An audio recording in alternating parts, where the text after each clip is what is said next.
Hello gamers, my name is Seagate Gamer and welcome back to the Oath of the Gatewatch spoiler season.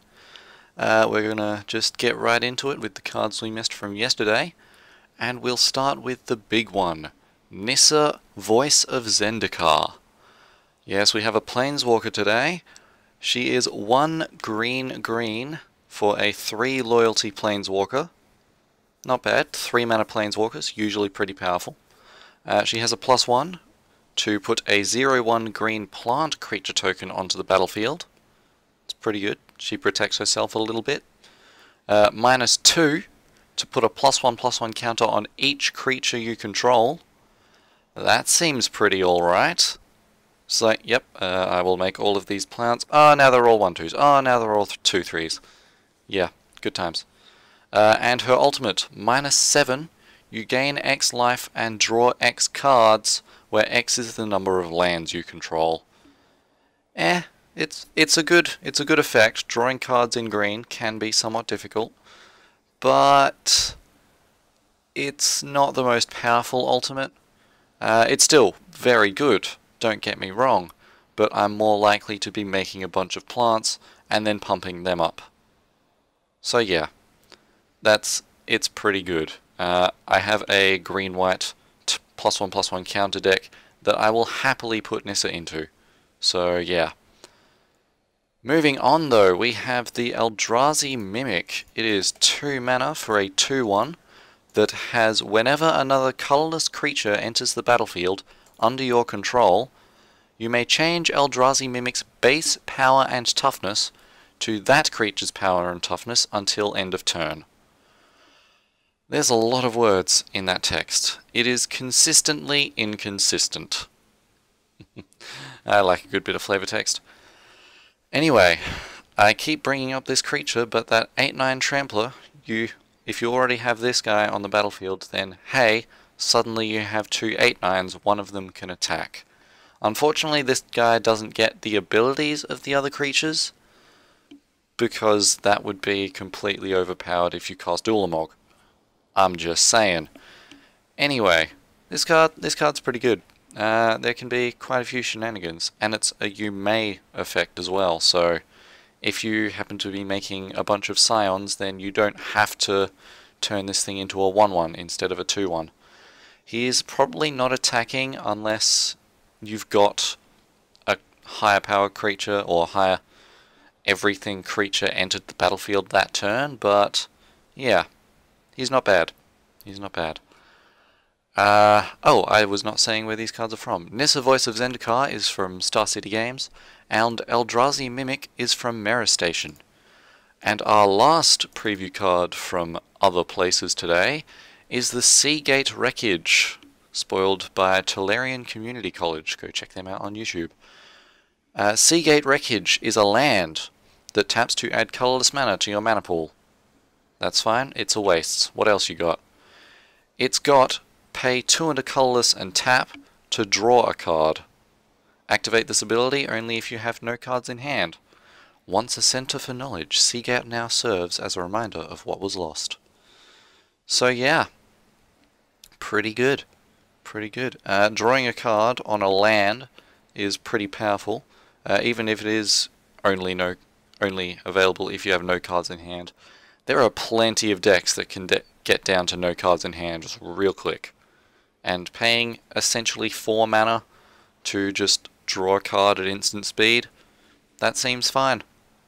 I'm okay with this. It's just a good land. It's a good land, it does a good thing. And that's going to be it for our previous preview cards. So we will move on to the cycle of cards that was revealed today, a cycle of uncommon multicolored cards. We'll go in alphabetical order, starting with the Flayer Drone.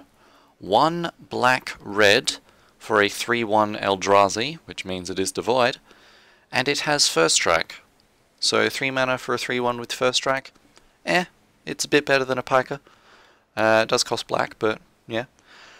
Whenever another colorless creature enters the battlefield under your control, target opponent loses 1 life. So, Nettle Drone, Molten Nursery, Flayer Drone deck, anyone? That just seems real good. I am perfectly happy with this card. Grab a Duststalker, that's the black-red 5/4, I believe, and you're golden. See what I did there? Because it's a and the anyway, moving on. Next up in this cycle we have Joraga Auxiliary, which is 1 green-white for a 2/3 elf soldier ally with 4 green-white, support 2. The thing with support on creatures, it is putting a counter on other target creatures.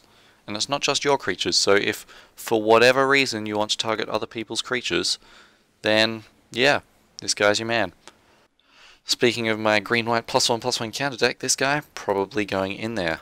But we will move on to our next card in the cycle, Mindmelter. Probably the best name for a creature in this cycle, I feel. It is 1 blue-black for a 2/2 Eldrazi, which means it's devoid. It can't be blocked. 3 mana for a 2/2 unblockable. That's reasonable. We've seen that before. 3 and a colorless. Target opponent exiles a card from his or her hand. Activate this ability only anytime you could cast a sorcery.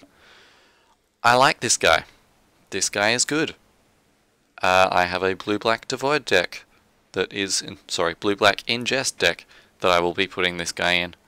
He's good times. I see nothing else to say here, so we'll move on. We have Reflector Mage. 1 white-blue for a 2/3 human wizard.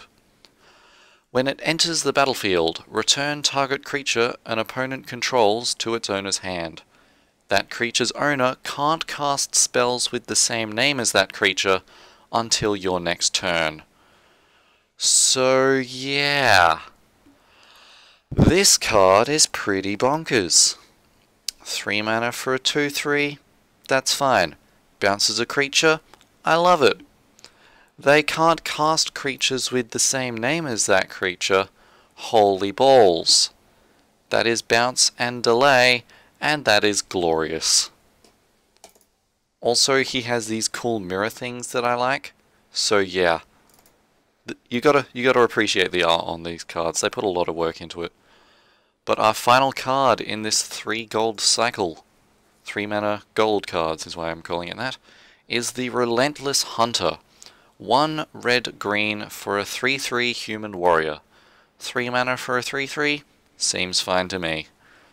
But it has 1 red-green. Relentless Hunter gets +1/+1 and gains trample until end of turn. I swore to take 1 head for each member of my family they killed. My task is nowhere near its end. How many heads do you have on your art? I see not that many, actually, so yeah, you got a lot of work to do. This card's pretty good. You can use that second ability multiple times. It's not quite the amount of power that you'll get from the Oran Reef Invoker, but you can use it a lot earlier to take out a 3 toughness creature, and still 3 power, to take out another 3/3 and keep your guy alive, so yeah, he seems alright. But our final card for today is Remorseless Punishment.